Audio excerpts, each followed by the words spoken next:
Good morning, and welcome to the daily Woodward Fire press briefing. Today is Tuesday, September 1st. My name is Cecile Stelter, and I am one of the public information officers assigned to this incident.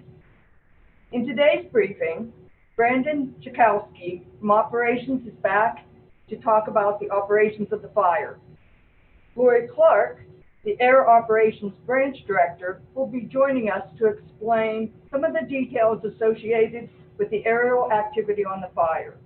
From the county, we have Sergeant Brenton Snyder and Fire Chief Jason Weber. I turn it over to Brandon now.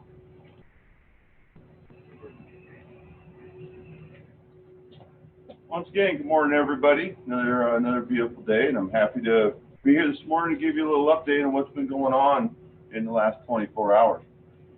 Once again, we'll take a little walk around the fire. Before I do that, I'll also explain to you a little bit about the geography and known points.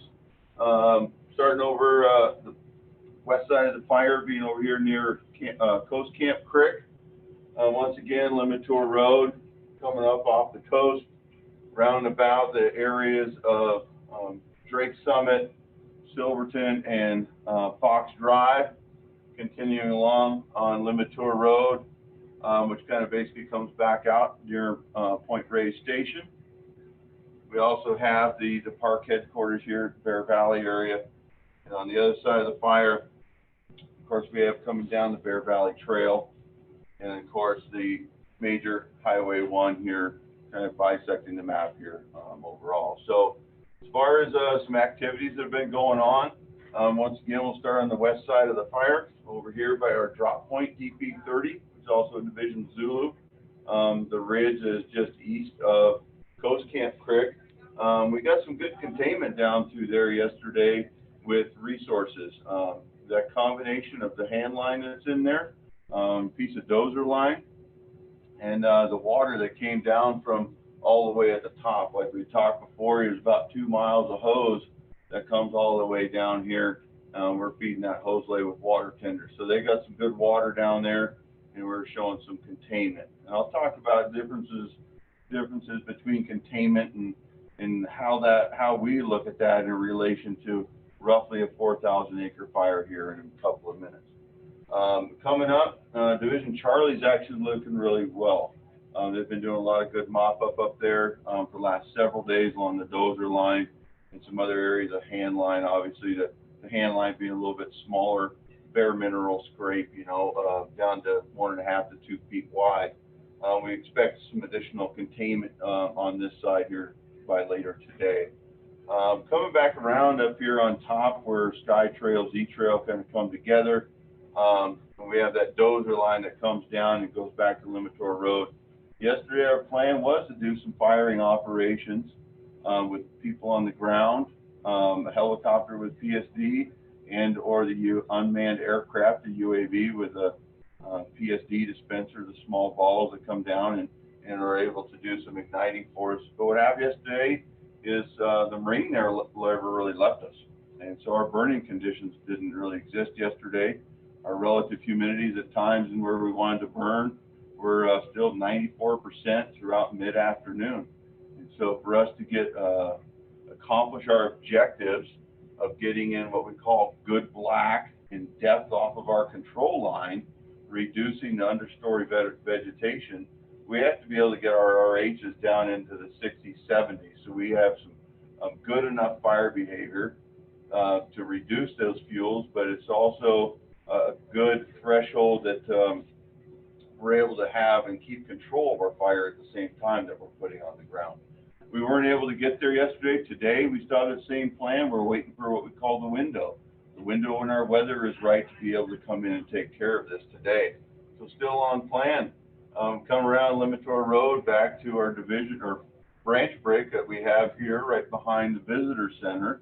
That continues to do mop up along the Limatour Road and the dozer line that's in behind the visitor center. That's all going very well.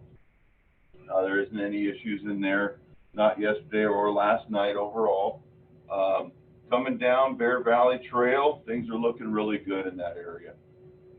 The crews continue to monitor that and do mop up along the line to make sure we don't have anything that basically a fire wants to climb up a tree and spot over the road. So they're keeping all that on the ground and getting some things mopped up and taken care of.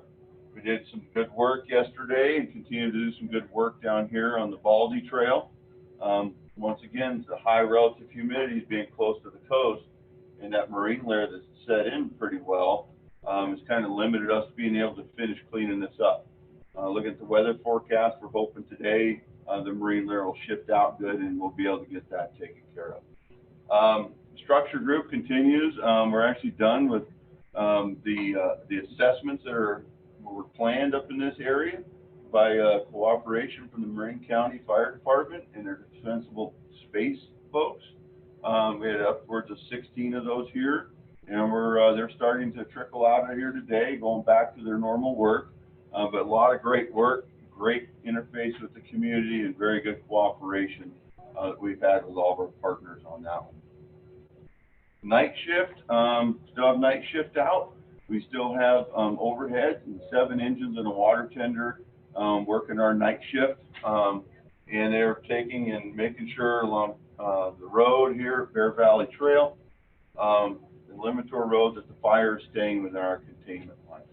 One of the big reports there from night shift, and it continues to be a concern and hazard for our day shift, is the falling trees. Night shift continues to report, just like day shift does, they continually hear trees fall. They fall across the road, they fall interior, where the fire's at and near the fire's edge. Last night, down here in this, what we call our whiskey country, there was a very large bay tree with roughly, I believe there were 7 different leaders on that bay tree that came over the road. One of our engines was back here, and they had sent a couple more to help, basically cut the road back open. That continues to happen and continues to be a very big concern for the safety of our fire personnel as we're looking to control this fire and making sure it stays within our control lines. And not far from there as well, we also had a large diameter, and it's 7 feet in diameter. For reference, I'm only 6 feet, so the tree was bigger in diameter than I am tall, come across and just went parallel to the road. So those are the hazards that our firefighters are facing on this fire, which is a big concern for us. Especially when you come up into what we call mop-up. Mop-up being able to go into the fire deep enough to basically control the edge of the fire so we don't have to worry about it crossing any of our lines. Okay, while we look out for our firefighter safety, we have to be able to mitigate the hazards that are out there. The trees are a very big hazard that we're looking at. So we only want to do the mop-up that to the extent necessary to be able to come in here far enough to make sure in the future with some increased weather, obviously some winds, increased winds, lower RHs, and hotter temperatures, that our fire won't escape. Okay? The other piece I want to talk about, so when we talk about mop-up, we'll only be mopping up a fairly small portion around the edge just to make sure it stays in the overall footprint of the red that you see on the map. Within that red footprint, there will be those large diameter 7-foot trees, 3-foot diameter trees, big bay trees, burning for a little while. Okay, so that smoke will continue because of the safety, etc. So we get containment. We're doing pretty good there, and overall, kind of tried to hit up on or plan for the mop up and how that's going to go. Thank you.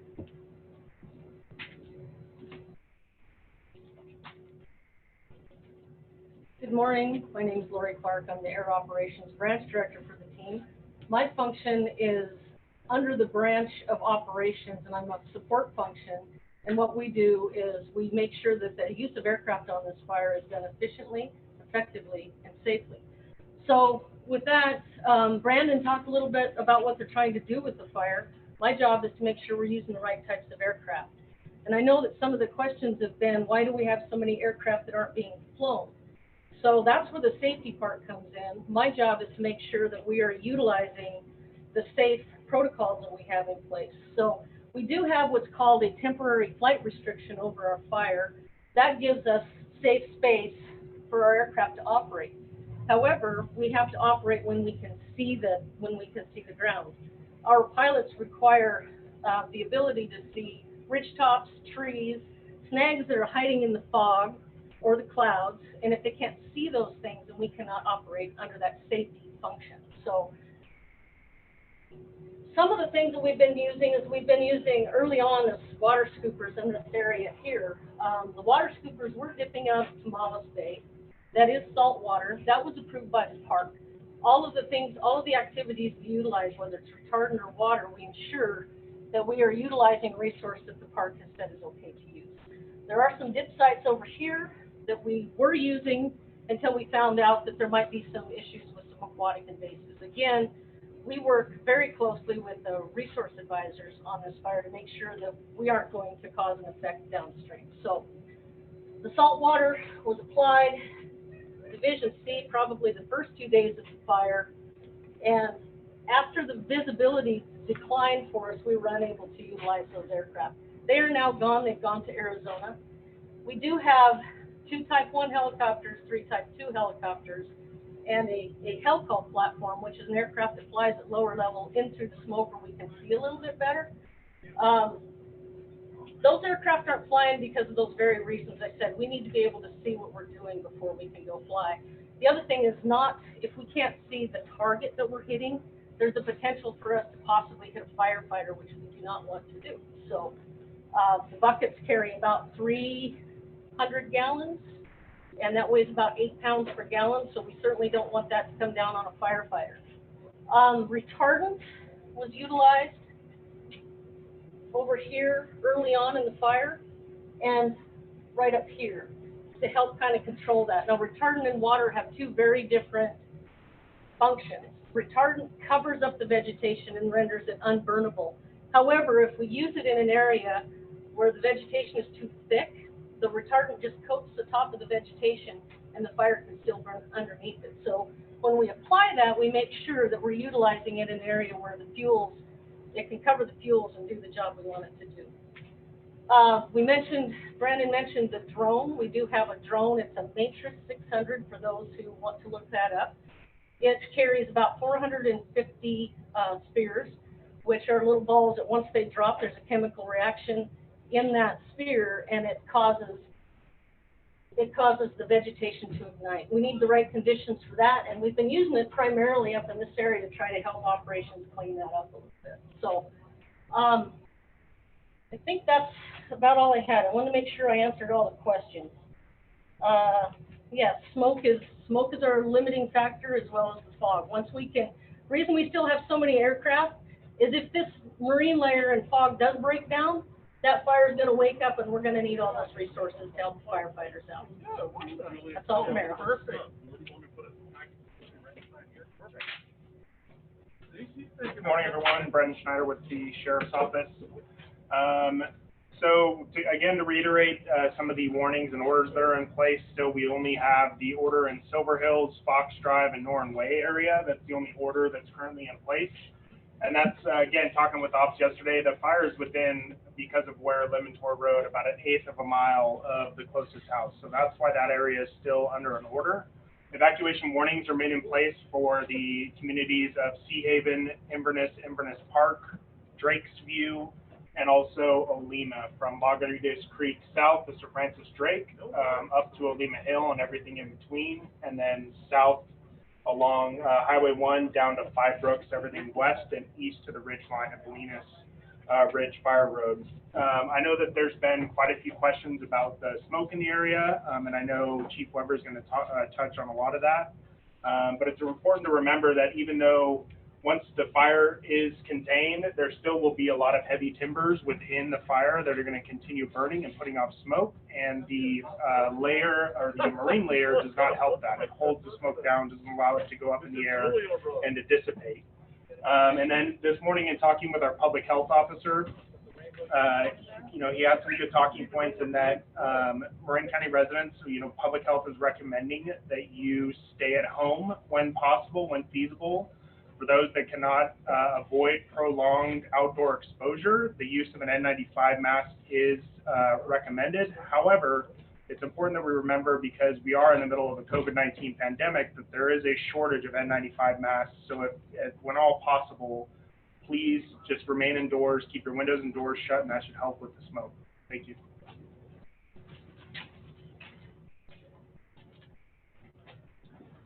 Morning, everyone. So you've heard from Brandon talking about the fire operationally. Heard from Lori talk about some of the challenges we have with aircraft, but they're still committed and there's still a use for them. You know, the challenge has been and continues to be the fuel we're operating in. Talking with some of the dozer operators that were out working on this fire, they said this is some of the heaviest fuel they've ever worked in, 20, 30-foot high brush underneath large old growth canopy. There's no recorded fire history in this area south of the Vision Fire scar. So, you know, this is putting out an unprecedented amount of smoke, and I know that's one of the greatest challenges we as a community are facing. I live in Novato, San Marin area. It's been some of the hardest hit with the smoke. You know, my kids are home, homeschooling 4 of them. My wife, it is challenging. So we certainly appreciate the information we're getting and the frustrations that are out there. This isn't something we're trying to extend or prolong. This is really Mother Nature that's challenging us. We have just enormous amounts of fuel. We have a fog layer that's kind of holding the smoke in and an aversion that's holding it in. Compare it to a fire in your fireplace. When it's first starting, it's really smoky. It's not burning really well. Once that fireplace starts to burn really well, the smoke there's much less smoke. It burns hot and clear. Well, we're in kind of that smoldering phase that's putting up a lot of smoke. Our weather pattern is going to change this weekend, and I suspect it's going to get better for a lot of us. It may impact other areas or south of this county or the south end of the county, different than the north. But when we say smoking for a few months, we don't expect this level of smoke.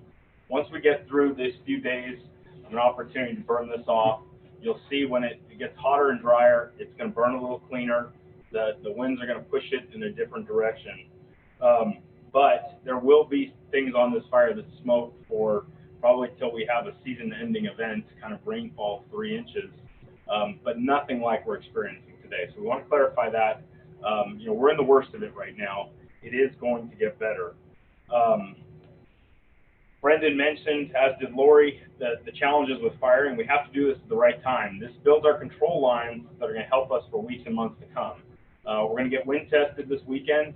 We expect hotter weather, warmer weather with some wind. That will challenge our lines. It'll also allow us the opportunity to clean some of these lines up so that in 2 or 3 weeks from now, when we have another weather event, we don't lose these control lines. That's the most important thing, because none of us want to go through this again. And we've got to make sure we button up those lines around this. You know, we've had some questions about containment versus extinguishment. Understand, containment is the lines around the edge of the fire. Complete extinguishment, you know, is something we do within several hundred feet of the containment lines, because that's what we can get to. This area out here in this wilderness, Burton Wilderness, isn't something we can get water to. It isn't something we can put firefighters down into those areas with a substantial amount of water for a log that, as Brendan mentioned, is taller than him, certainly taller than me. You know, those are the challenges we're dealing with. So the smoke will be coming off the interior of the fire. Our work is predominantly around the edges to make sure our communities are safe and this stays within the borders. Future plans for hazard mitigation in the communities. As we all know, we brought forward to our voters in March Measure C, which was focused on wildfire prevention measures. This is exactly why. We want to be able to prevent and mitigate any kind of threats or hazards, or as much as we can, in and around our communities. Our strategy is the same. We know where the work needs to be done. We now have some resources to do that work. Several years ago, we partnered with Marin County Fire Department, partnered with the National Park Service to expand our fire crew program, and do additional work in and around the park. That includes the substantial Bishop Pine and the pitch canker die-off that's on the Inverness Ridge. We're also working with state parks up there to mitigate a lot of that fuel. That still remains a priority, as it has been for several years, and we've invested a ton of work in that area. I think everybody's well aware we need to do more. We're committed to that, both the park and Marin County Fire Department. Brenton mentioned it, but I want to reiterate, is the fire close to Fox Road. So the Fox Drive is about 200 to 300 feet from Limitor Road, where we're doing some of the firing operations. The reason we have that still under mandatory evacuation is we've got live fire on the ground, within several 300-400 feet of Fox Drive. As we button that up and feel comfortable with those control lines, we have a process to start to ease the evacuation orders and warnings in those areas, but we're going to do it strategically. And we understand it's nerve-wracking to still be under a warning or an order, but your safety is our primary concern, and we're not going to lift that until we really feel comfortable with it. So we appreciate your patience there. Lori talked about the marine layer, as did Brendan. That is some of our challenge here and if you look at the coast fire up on the north coast in Sonoma County, they're experiencing similar things. I've talked to our firefighters. They're in Santa Cruz area. These coastal fires, it doesn't burn a lot, and when it does, it's smoky and it's challenging. So we're experiencing all across the north side of the coast, north state of the coast. So again, we appreciate your patience. We're hoping this weekend will push some of the smoke out of these areas, and we're doing everything we can to mitigate it. Thanks for your patience.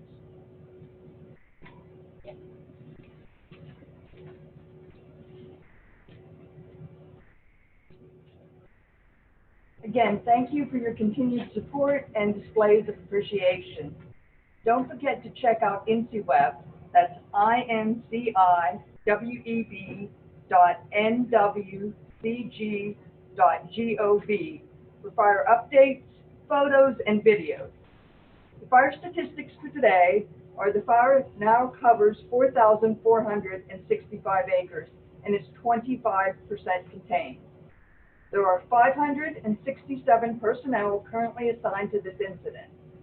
That includes 13 crews, 36 engines, 5 helicopters, 4 planes, 5 bulldozers, 2 masticators, and 5 water tenders. That concludes today's briefing. Thank you for tuning in. Stay safe, and we'll see you here tomorrow.